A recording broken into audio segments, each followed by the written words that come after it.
I'm gonna give you 6 of the key lessons that I learned from one of the best strength coaches in the entire world, Phil Daru, and we're gonna start right now.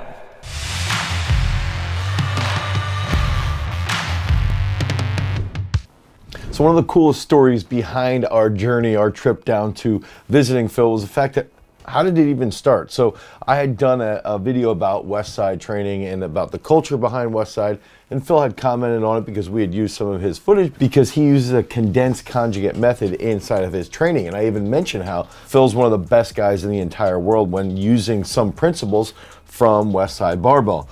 So Phil had commented, he reached out, he'd said something, and I'm sitting there like, oh my gosh. Phil's like, yo, let's do something, let's get together, let's start to film some things. And you know what? We're gonna wake up at 3 in the morning, we're gonna take a flight down to Fort Lauderdale, we're gonna spend the entire day in Fort Lauderdale, and then we're gonna fly back in the exact same day. That was a little harder than I thought it was gonna be. It ended up being one of those experiences that you don't know what to expect, but you're really hoping that it ends up being sort of mind-blowing. And we're in a similar situation. I'm a strength coach, he's a strength coach, and we're both coming from different aspects where he's more of a powerlifting background, I'm more of a weightlifting background, but I wanted to go into this entire situation to learn. That was the whole goal. All I wanted to do was learn. I wanted to learn from the best and learn where I have holes in my own system, and that's exactly what I want to share with you guys, those 6 key lessons behind what I learned from Phil Daru, the best strength coach in MMA. That first key concept that I learned from Phil is that warming up with complexity is good. Oftentimes, especially with my athletes, I'll just be like, yeah, you know, roll out a little bit, do some overhead squats, do some walking lunges, and we'll be good to go. And that's fine, especially if they're in a specific sport, let's say for throwing. I think that's okay to a point. But one of the things that I learned from Phil when he trained me like Dustin Poirier is that he gave me a very complex warm-up. And you can even see in the warm-up, I was struggling with some of the side shuffles. And what I ended up feeling was that through struggling and through trying to figure out that proper coordination, about 15 to 20 minutes later, I felt more focused on the actual task. I felt more in tune with my body. I felt like I was having better energy and better recruitment because of that complex warm-up. Some of the warm-up exercises were very simple. You know, we were doing some heel walks, some toe walks. We were waking up proprioception in our feet. But then some of them got more and more complicated as we went through that warm-up, and then that led to greater performance later on. And so I think that oftentimes strength coaches forget that putting some complexity in a warm-up can actually lead to greater performance later on, and it's actually going to lead to greater focus. That's one of those second key factors that I learned from Phil is his sequence of training. The sequence of training was boom, boom, boom, boom. It was a warm-up, then it was followed by some explosive work, and then we were gonna do some standard strength work, and then we're gonna finish with some endurance work. And that was the pre-derived sequence that ended up leading to a very well thought out training session that had me focused the entire time. We have the sequence laid out, we have that laid out, but we don't hammer our athletes as well as I think we could to hold them through that sequence, and almost looking at it as a ritual. Every single training session is really a ritual of the previous day, of the previous week, and it's just repeating that and getting more in tune and getting more focused. And that was that sequence of training now I've taken and I've implemented directly with a lot of my football guys, with a lot of my wrestlers, and now I'm seeing more return. I'm seeing them staying more focused during training. I'm seeing them not looking at their phone. I'm seeing them actually involved because they have that complexity of the warm-up, and now they know what that sequence is going to be. They know what to expect, and they put out more effort. And that's one of those key factors I learned directly from Phil Daru. And that takes us into our third key lesson I learned from Phil, and that comes back to training elite athletes. One of my biggest downfalls as a coach is that I get FOMO. I'm a high volume guy. I love my athletes training 9 sessions a week. My throwers sometimes will train 9 sessions a week. My weightlifters will train 9 sessions a week. At the very least, my elite athletes are training 4 to 5 days a week. One of the things that I learned directly from Phil is he's like, dude, when you're dealing with a sport like MMA, or in my case, we have a lot of freestyle wrestlers. When we're dealing with those types of combat sports that are very physically challenging, very mentally challenging, it's okay to just train the athletes 3 days a week. They're gonna be okay. They're doing so much technical work and they're focusing so much on that specific sport that those 3 days in the weight room, if it's laid out properly, they have that good complex warm up and they have that good sequence of training, they're still gonna be able to adapt very well. They're still gonna have that stimulus that's gonna provide the adaptation that we need for them to be successful in their sport. That big lesson for me was volume is awesome, but it doesn't always have to be 6 sessions a week or 9 sessions a week. 3 sessions a week is okay, and I've just got to deal with that FOMO.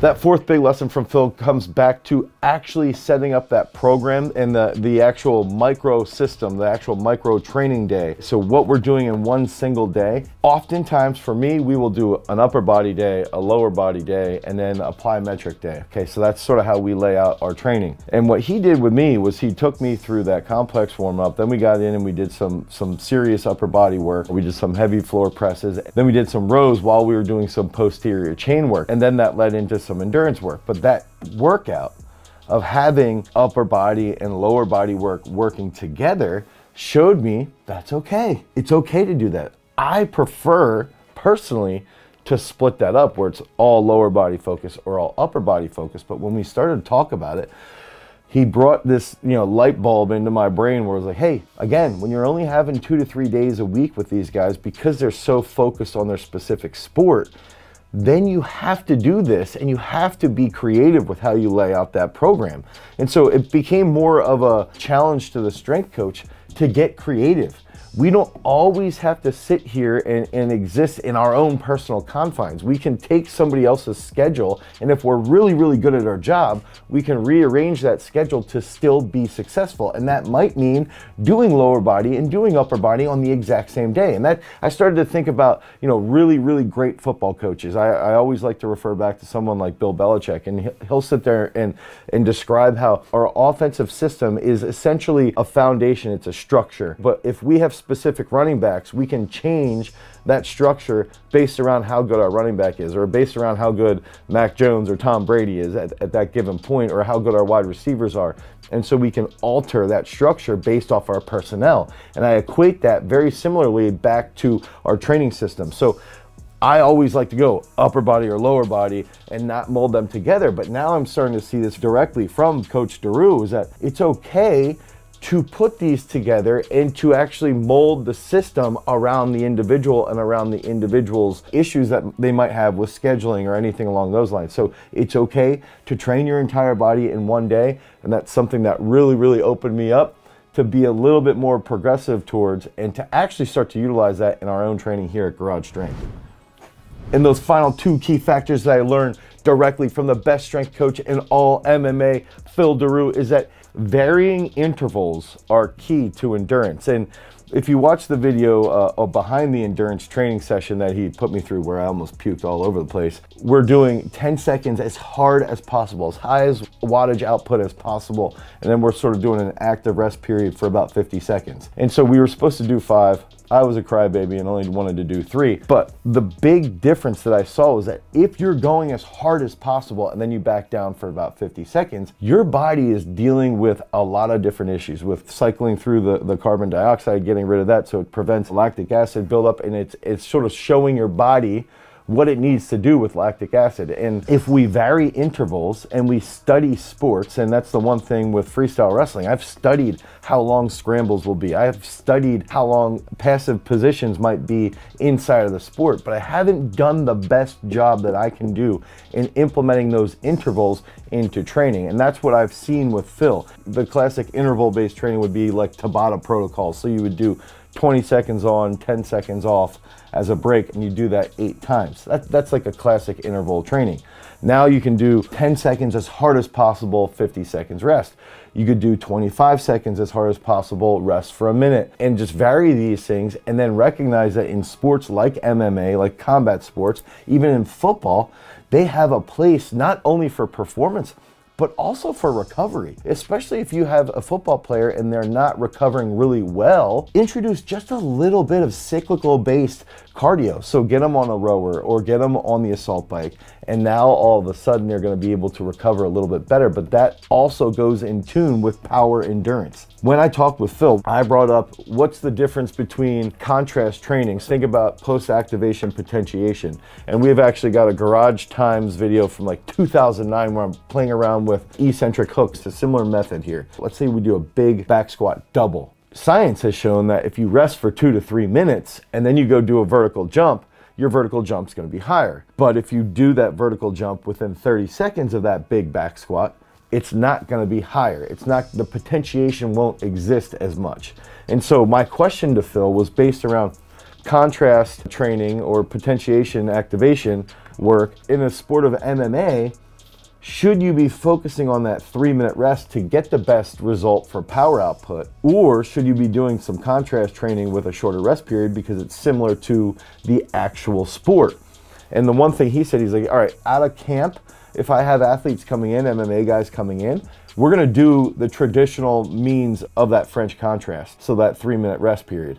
But if we're in camp, we need to focus on power endurance. And in reality, almost every single sport needs to focus on power endurance. Even throwers need to have power endurance through 6 throws. And that doesn't mean that they're going to train it the same way. It means that they need to have high enough volume in training so that they can handle that super high intensity on the 5th or 6th throw. Now, what that means for MMA or for football is that power endurance is, by his regard and by my analysis, the most underrated attribute or characteristic of an athlete. We have someone who can focus on powerful endurance or power-based endurance.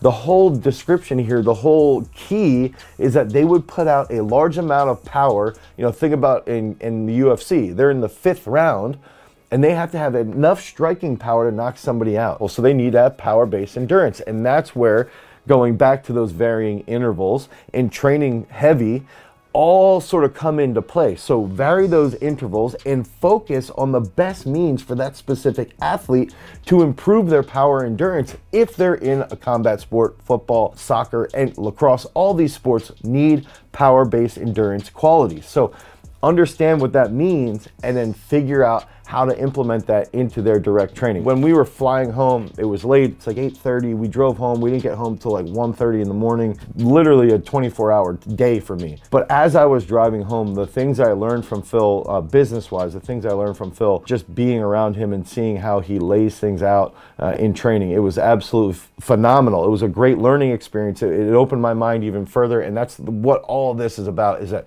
we can share all that content with you. We can share that information with you. I can give good feedback back to Phil, and we can just help everybody get better at the world of strength and conditioning so that we can improve sports performance for everybody out there. So if you need help with this, click on the link down below. We've got a new book, the Sports Performance Bible. It's a book and video course that we put everything into, the last decade and a half of information that we've learned from training specific athletes, from training Olympians and training even kids from, you know, middle school all the way up through the NCAA. So the Sports Performance Bible is our version of all this content, all this information in one direct spot.